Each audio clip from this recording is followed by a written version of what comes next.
day overall? Well, I thought the Pittsburgh Georgia State in that first game threw a great game against us.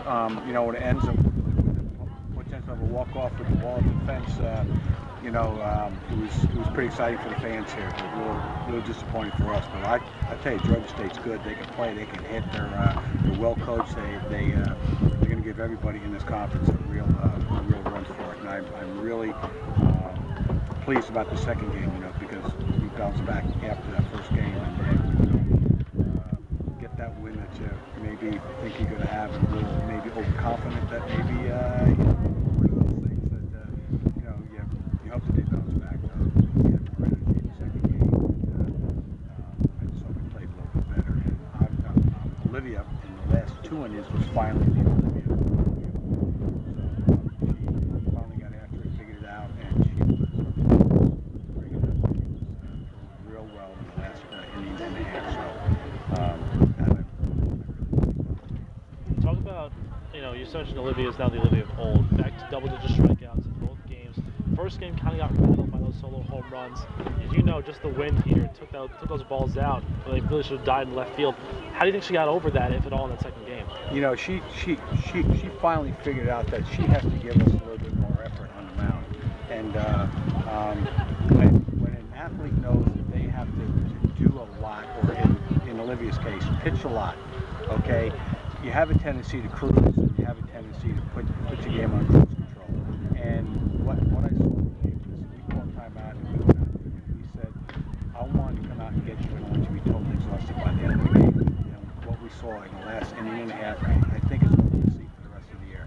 We got out there pretty good, and she responded. All great athletes, all Americans respond after the coach gets close to those. And it was good to see her do that. She pulled the 10. We're all crazy about it. She sat back and got after it. And that's how you want your athletes to respond. So I'm really proud of her, you know, the way that she threw the last two innings. And for Jess and Tessa, you obviously know they're the senior leaders. They're going to get their hits, but Maggie Hawkins, Corinne Bailey, Erin Trippi, the list goes on and on. Talk about that underclassmen performing. Yeah, the young guns and freshmen, they're really helping us down at the bottom of the order. Anytime you do a production out of 6, 7, 8, or 7 and 9, the way we're getting, you have one of our leading hitters hitting ninth for you, Olivia, as we're bringing her back into it, and she has two real good freshmen hitting in front of her that have the potential to go yard anytime. When you get to 6, 7, 8, 7, 8, 9, we're still in the ball game. So I feel really good about that, and I really like the way the freshmen battled today, and our seniors, you know, really played well. So I mean, hopefully we can take today's second game and move it into tomorrow's first game. Coach, the first game, did that come into effect at all that it was the team's first conference loss since the 2011 championship game? I mean, it was a big thing we brought up a few times, brought up in the booth a lot, that it was really just, I guess, like a grounding kind of game, that you ran the table last year in conference, you got that first loss out of the way, now your team obviously got exploded with offense in that second game. You know, we just, you know, people talk about streaks and records, and you know, everybody's talking about LA streak, and the players just go out there and play, and we don't talk about it, and they're bringing up, it's probably in the back of their minds, but you know, the coaching staff, we want them to every at bat, every pitch, every game, in the moment. And if we start thinking about the past, what we've accomplished in the past with our sports, and we start thinking too much about the future, we're going to be in trouble. We have to stay in the moment. We have to play each pitch. We have to play hard, and you know, just keep playing Bazooka State. Just play our game against, regardless of who we're playing. If we play our game with our energy, with our intensity, with our skill level, we'll be all right. You mentioned Bazooka State, but obviously Tessa was there, Olivia was there for 2011. Your last game against Georgia State. Now I know you're going to probably say you're playing against Sally Cupcakers, you know, all that stuff, but did you ever, you know, dished on you that your last game against Georgia State, the thorn in the pride side, for God knows how long? No, we just get after it. You know, we can't really think about that, do anything about that. We just stay in the moment. That's the key. We want to compete. We want to see the athletes competing aggressively all the time.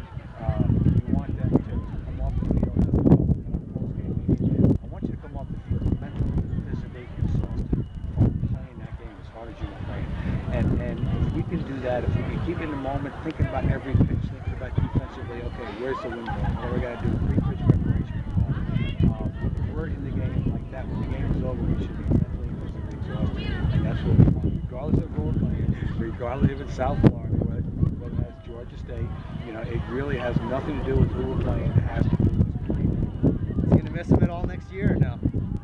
Obviously, because we have developed a real great rivalry, with Georgia State, and well-coached team. A lot of respect for Roger and the job that he's done there.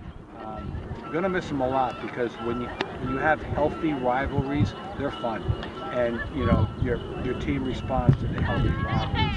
And with conference play, you can only get your rivalries in conference play now.